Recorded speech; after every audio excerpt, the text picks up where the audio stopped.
Hello ചെങ്ങായിമാരെ, welcome to frames and flavours. എല്ലാരും അടിപൊളിയായിട്ടിരിക്കുന്നില്ലേ? ഇന്ന് അധികം ആർഭാടമൊന്നും ഇല്ലാത്ത ഒരു സിമ്പിൾ എഗ് റോസ്റ്റ് ആക്കിയാലോ? അപ്പൊ കാണാം. എഗ് റോസ്റ്റ് ഉണ്ടാക്കാൻ വേണ്ടി ആദ്യം തന്നെ 4 മുട്ട പുഴുങ്ങിയെടുക്കേണ്ടതുണ്ട്.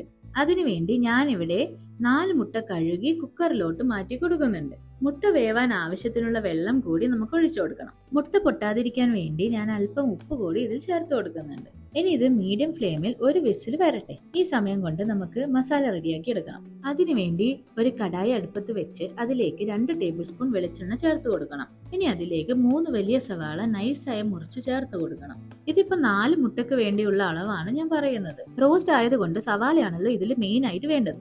പിന്നെ വാടി വരുമ്പോ ഇതിൽ ഒന്നും കാണത്തില്ല, അപ്പൊ അളവ് നോക്കി ചേർക്കണേ. സവാള പെട്ടെന്ന് വാടി വരാൻ വേണ്ടി ഞാൻ 1 ടീസ്പൂൺ ഉപ്പ് കൂടി ചേർത്ത് കൊടുക്കുന്നുണ്ട്. നല്ലപോലെ ഒന്ന് ഉള്ളിയെല്ലാം വാടി വരട്ടെ. സവാള നല്ല ട്രാൻസ്പെറന്റ് ആയിട്ട് വരണം.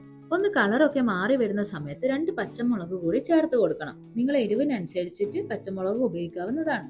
ഇതിനങ്ങനെ കാര്യമായിട്ട് പണിയൊന്നും ഇല്ല കേട്ടോ, എന്നാലും അടിപൊളി ടേസ്റ്റ് ആണ്. ഒന്ന് ഉണ്ടാക്കി നോക്കിയിട്ട് നിങ്ങളുടെ അഭിപ്രായം കമന്റ് ബോക്സിൽ പറയണേ. കൂടാതെ വീഡിയോ ലൈക്ക് ചെയ്യാനും മറക്കല്ലേ. ഒന്ന് വാടി വരുന്ന സമയത്ത് നമുക്ക് ഒരു 1/4 ടീസ്പൂൺ ബട്ടർ ചേർത്ത് കൊടുക്കുക.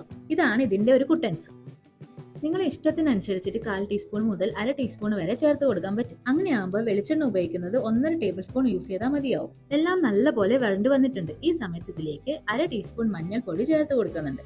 കൂടെ തന്നെ 1 ടീസ്പൂൺ കുരുമുളക് പൊടിയും കൂടി ചേർത്ത് കൊടുക്കണം. പൊടി ചേർക്കുന്ന സമയത്ത് ഫ്ലെയിം ലോയിൽ വെച്ച് തന്നെ ചെയ്യണം. ഇനി ഇതിന്റെ പച്ചമണം ഒന്ന് മാറി വരട്ടെ, അതുവരെ വഴറ്റി കൊടുക്കാം. ഈ സമയത്ത് ഉപ്പ് കൂടി നോക്കിയിട്ട് കുറവുണ്ടെങ്കിൽ ചേർത്ത് കൊടുക്കേണ്ടതാണ്. എനിക്ക് അല്പം ഉപ്പ് കുറവായി തോന്നിയോണ്ട് ഞാൻ 1 ടീസ്പൂൺ കൂടി ചേർത്ത് കൊടുക്കുന്നുണ്ട്. നല്ലതുപോലെ റോസ്റ്റ് ആയി വന്നിട്ടുണ്ട്. ഈ സമയത്ത് നമുക്ക് മുട്ട പൊട്ടിച്ച് ഇതിലേക്ക് ഇട്ട് കൊടുക്കണം. കുക്കറിന്റെ പ്രഷർ ഒക്കെ പോയതിനു ശേഷം മാത്രമേ ഓപ്പൺ ചെയ്യാവൂ. ഈ നടുക്കൊരു സ്പേസ് ആക്കിയിട്ട് മുട്ട 2ആയി മുറിച്ച് വെച്ച് കൊടുക്കണം.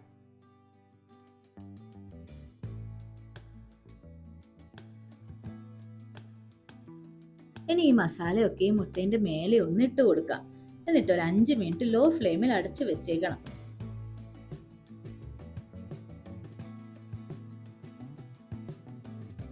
ആ മസാലയൊക്കെ മുട്ടയിൽ ഈ സമയം കൊണ്ട് പിടിച്ചിട്ടുണ്ടാവും. നമുക്കൊന്ന് തുറന്നു നോക്കാം. അയ്യ, നല്ല സ്മെല്ല് വരുന്നുണ്ട് കേട്ടോ. അല്പം കറിവേപ്പില കൂടി ചേർത്ത് അടച്ചു വെച്ചേക്കാം. ഇത്ര സിമ്പിൾ ആയിട്ടും കിടിലൻ ടേസ്റ്റിലും ഒരു എഗ് റോസ്റ്റ് നിങ്ങൾ കണ്ടിട്ടുണ്ടോ? ഇത് തീർച്ചയായും ഒന്ന് ട്രൈ ചെയ്ത് നോക്കൂ. അപ്പത്തിനും ചപ്പാത്തിക്കും ഒക്കെ ഈ ഒരെണ്ണം മതി. ഈ വീഡിയോ ഇഷ്ടമായാൽ ഒന്ന് ലൈക്ക് ചെയ്യണേ. വളരെ രുചികരമായ റെസിപ്പിക്ക് വേണ്ടി നമ്മുടെ frames and flavours channel subscribe ചെയ്യാനും മറക്കരുത്. അടുത്തൊരു കിടിലൻ വീഡിയോ ആയി ഞാൻ വരാം. അപ്പൊ ശരി.